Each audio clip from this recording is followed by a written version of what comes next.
Good afternoon, viewers, and welcome to another Angry Alien Bulletin. We've had a lot of new information coming out as of late, and of course, I've been mostly covering spaceflight-related issues, so I need to play a little catch-up here, but I have to admit, it's a little difficult to cover all of this with the way the Pentagon behaves. I often go to the Arrow website, arrow.mil, to gather any new information that might be posted there. And now that they're under new leadership, they have been posting things on a pretty regular basis. Although overall, their objective seems entirely focused on solving UFO cases and demonstrating why these cases are caused by mundane objects, mundane phenomena.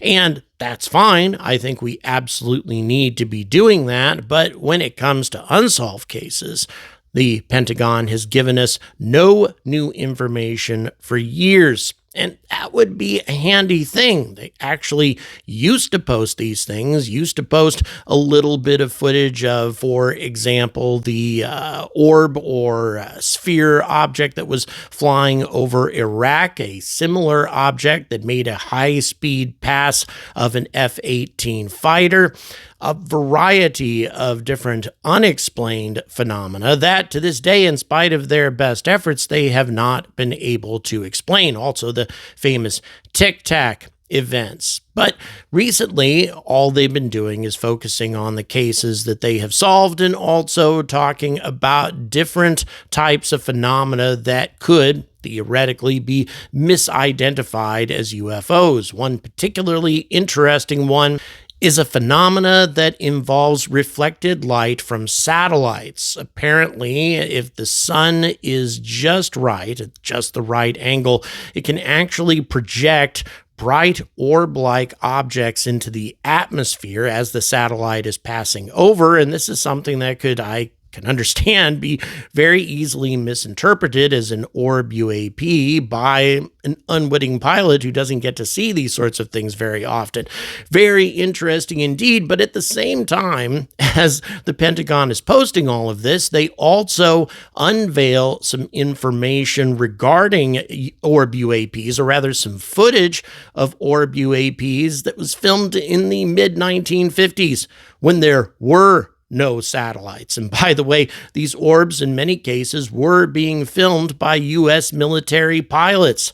So what exactly is the Pentagon trying to tell us here? Why are they communicating with us in this weird, ambiguous fashion where on one hand they're telling us that this is all much ado about nothing and there has to be logical, natural explanations for all of these things, they just have to work hard enough on them, and they like showing off when they solve these issues, or at least they think they've solved them, and yet at the same time, in the same breath, they unveil something new that is most decisively unexplained. And one of the most fascinating things that the Pentagon has done as of late is upload and digitize an enormous collection of Project Blue Book files, most of which were from the 1950s and the 1960s. And one thing that I found to be amazing, something I had seen perhaps one photo from, and I had read a little bit about this case, but now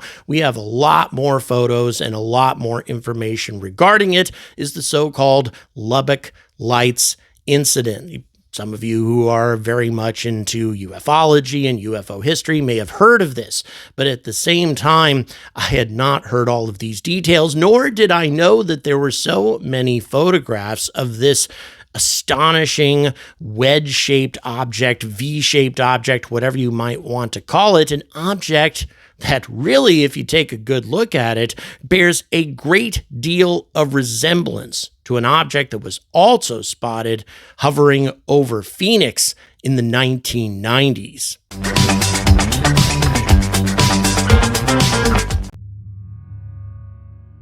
On the night of March 13th, 1997, the day that I turned 28, interestingly enough, a series of massive unidentified flying objects were observed in the skies over the southwestern U.S. states of Arizona and Nevada. Now, I have reported on this particular incident a number of times. Some people say that these are just a series of flares dropped by U.S. military aircraft, although interestingly enough, we haven't had an incident like this take place over Phoenix since, so it must have been a one-time military exercise, if indeed that's what was happening. Also, the governor of Arizona, who at the time dismissed this incident as being nothing significant, later on reported that he too observed a massive craft lit up with a number of lights, a wedge-shaped or V-shaped craft, and these are just the lights that were positioned on the underside of the vehicle. Now, in some ways, it's truly unfortunate that this incident took place when it did, as opposed to 20 years later, when just about everybody and his dog has a cell phone with a very good high-quality camera in it, and in some cases, very good low-light photography equipment equipped in their phones. If we had had this incident take place today, we'd probably have a much better idea as to what the Phoenix Lights incident actually was. But here's one amazing fact that, strangely enough, is not commonly talked about in the annals of ufology or just general discussions about the UAP phenomena, and that is the Lubbock Lights incident that took place in 1951. Over 40 years prior to this incident, we had a very similar incident take place over Texas with very reliable witnesses involved, but more importantly, several photographs, some of which have only recently been digitized and uploaded by the National Archives and linked by the Pentagon for some reason. But let's go ahead and read about this incident because it is nothing short of fascinating. And by the way, this is the original account of the Lubbock Lights incident as related by Edward Ruppelt, who is the head of Project Blue Book. And this is directly from his memoirs. Quote, when 4 college professors, a geologist, a chemist, a physicist, and a petroleum engineer report seeing the same UFO on 14 different occasions, the event can be classified as at least unusual, and the facts that hundreds of other people saw these UFOs and that they were photographed, and the story gets even better. Add a few more facts that these UFOs were picked up on radar and that a few people got a close look of one of them, and the story begins to convince even the most ardent skeptics. Keep in mind, once again, this is the head of Project Blue Book. This was the situation the day the reports of the Lubbock Lights arrived at ATIC. And by the way, that stands for Air Technical Intelligence Center. Actually, the Lubbock Lights, as Project Blue Book calls them, involved many widespread reports. Some of these incidents are known to the public, but the ones that added the emphasis and intrigue to the case and caused hundreds of hours of time to be spent analyzing the reports have not been told before. We collected all of these reports under the one title because there appeared to be a tie-in between them. The first word of the sightings reached ATIC late in September 1950. When the mail girl dropped letters into my in-basket. One of the letters was from Albuquerque, New Mexico. One was from a small town in Washington State where I knew an Air Defense Command radar center was located, and the other from Reese Air Force Base at Lubbock, Texas. I opened the Albuquerque letter first. It was a report from the 34th Air Defense at Kirkland Air Force Base. The report said that on the evening of August 25th, 1951, an employee of the Atomic Energy Commission's super secret Sandia Corporation and his wife had seen a UFO. About dusk, they were sitting in the backyard of their home on the outskirts of Albuquerque. They were gazing at the night sky, commenting on how beautiful it was when both of them were startled at the sight of a huge airplane flying swiftly and silently over their home. The airplane had been in sight for only a few seconds, but they had gotten a good look at it because because it was so low. They estimated that it was flying at about 800 to 1,000 feet. It was the shape of a flying wing and 1.5 times the size of a B-36, which was a predecessor to the B-52, a very big bomber in common use at the time. The wing was sharply swept back, almost like a V. Both the husband and wife had seen the B-36s over their home many times. They couldn't see the color of the UFO, but they did notice that there were dark bands running across the wing from front to back. On the aft edge of the wings, there were 6 to 8 pairs of soft, glowing, bluish lights. The aircraft had passed over their house from north to south. The report went on to say that an investigation was made immediately. Since the object might have been a conventional airplane, air traffic was checked. A commercial airlines Constellation was 50 miles west of Albuquerque, and an Air Force B-25 was south of the city, but there had been nothing over Albuquerque that evening. The man's background was checked. He had a Q security clearance. This summed up his character. Oddballs don't get Q clearances. No one else had reported the UFO, but this could be explained by the fact that the AEC employee and his wife lived in such a location that anything passing over their home from north to south wouldn't pass over or near very many other houses. A sketch of the UFO was enclosed in the report. I picked up the letter from Lubbock next. It was a thick report, and from the photographs that were attached, it looked interesting. I thumbed through it and stopped at the photos. The first thing that struck me was the similarity between these photos and the report I just read. They showed a series of lights in a V shape, very similar to those described as being on the aft edge of the flying wing that was reported from Albuquerque. This was something unique, so I read the report in detail. On the night of August 25th, 1951, about 9:20 p.m., just 20 minutes after the Albuquerque sighting, 20 minutes, 4 college professors from Texas Technological College at Lubbock had observed a formation of soft, glowing, bluish-green lights pass over their home. Several hours later, they saw a similar group of lights, and in the next 2 weeks, they saw at least 10 more. On August 31st, an amateur photographer had taken 5 photos of the lights. Also, on the 31st, 2 ladies had seen a large aluminum-covered, pear-shaped object hovering near a road north of Lubbock. The report went into the detail of these sightings and an enclosed set of the photos that had been taken. The report in itself was a good UFO report, but the similarity to the Albuquerque sighting, both in the description of the object and the time it had been seen, was truly amazing. I almost overlooked the report from the radar station because it was fairly short. It said that early on the morning of August 26th, only a few hours after the Lubbock sighting, 2 different radars had shown a target traveling 900 miles an hour at 13,000 feet on a northwesterly heading. The target had been observed for 6 minutes, and an F-86 jet interceptor had been scrambled, but by the time the fighter had climbed into the air, the target was gone. The last paragraph in the report was rather curt and to the point. It was apparently in anticipation of the comments the report would draw. It said that the target was not caused by weather. The officer in charge of the radar station and several members of his crew had been operating radar for 7 years, and they could recognize a weather target. This target was real.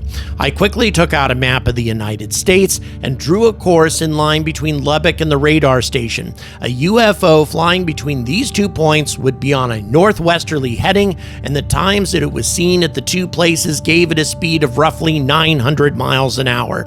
This was by far the best combination of UFO reports I'd ever read, and I'd read every one in the Air Force's files. The first thing I did after reading the reports was to rush a set of the Lubbock's photos to the intelligence officer of the 34th Air Division in Albuquerque. I asked him to show the photos to the AEC employee and his wife without telling them what they were.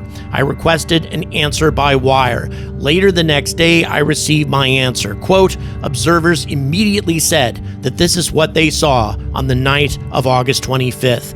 The next day, I flew to Lubbock to see if I could find an answer to all these mysterious happenings. I arrived in Lubbock at about 5 p.m. and contacted the intelligence officer at Reese Air Force Base. He knew that I was on my way and already had set up a meeting with the 4 professors.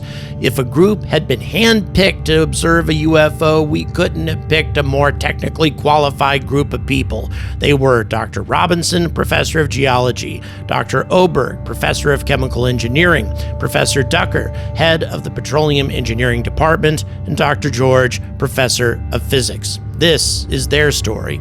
On the evening of August 25th, the 4 men were sitting in Dr. Robinson's backyard. They were discussing micrometeorites and drinking tea. They jokingly stressed this point. At 9:20, a formation of light streaked across the sky directly over their heads. It all happened so fast that none of them had a chance to get a good look. One of the men mentioned that he had always admonished his students for not being more observant. Now he was in that spot.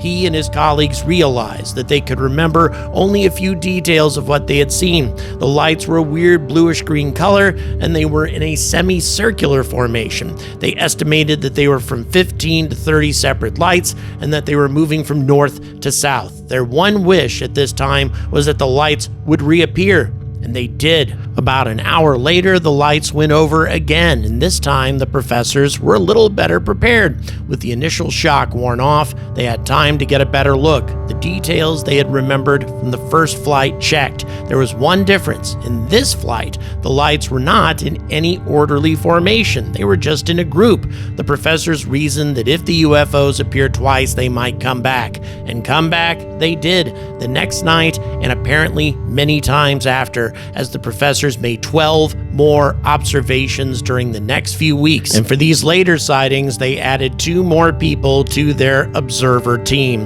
The professors were not the sole observers of the mysterious lights. For 2 weeks, hundreds of other people for miles around Lubbock reported that they saw the same lights. The professors checked many of these reports against the times of the flights they had seen and recorded, and many checked out as being close. They attempted to question these observers as to the length of time they had seen the lights and angles at which they had seen them, but the professors learned what I already knew: people are poor observers. Naturally, there had been much discussion amongst the professors and their friends as to the nature of the lights. A few simple mathematical calculations showed that if the lights were traveling very high, they would be traveling very fast. The possibility that they were some kind of natural phenomena was, of course, discussed and seriously considered.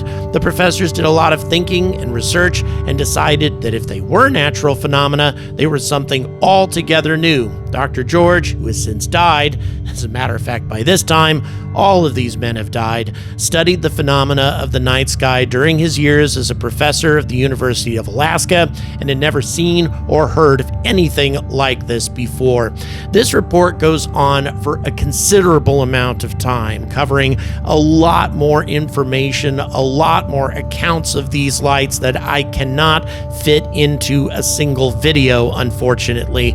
But here's the final conclusion. We'll start with what is, in my opinion, the most ridiculous explanation, and that is the idea that these were actually migrating birds, perhaps migrating geese of some kind, and this was reflected light off of their bellies and wings. However, many efforts were made to try to reproduce these photographs by photographing birds at night, and no one has ever been able to recreate these photographs utilizing birds. It seems very unlikely to me, and yet this explanation remains very commonly talked about in UFO debunking books around the world throughout history.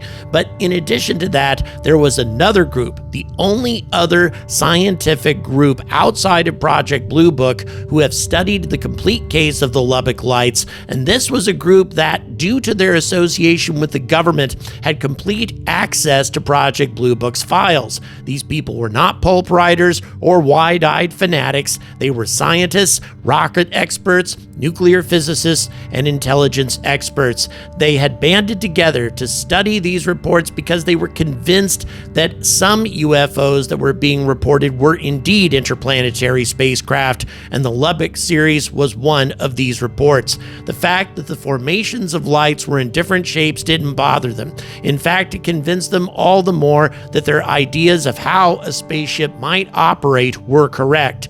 This group of scientists believed that the spaceships, or at least the part of the spaceship that came relatively close to the Earth, would have had a highly swept-back wing configuration, and they believed that for propulsion and control, the craft had a series of small jet orifices all around the edge.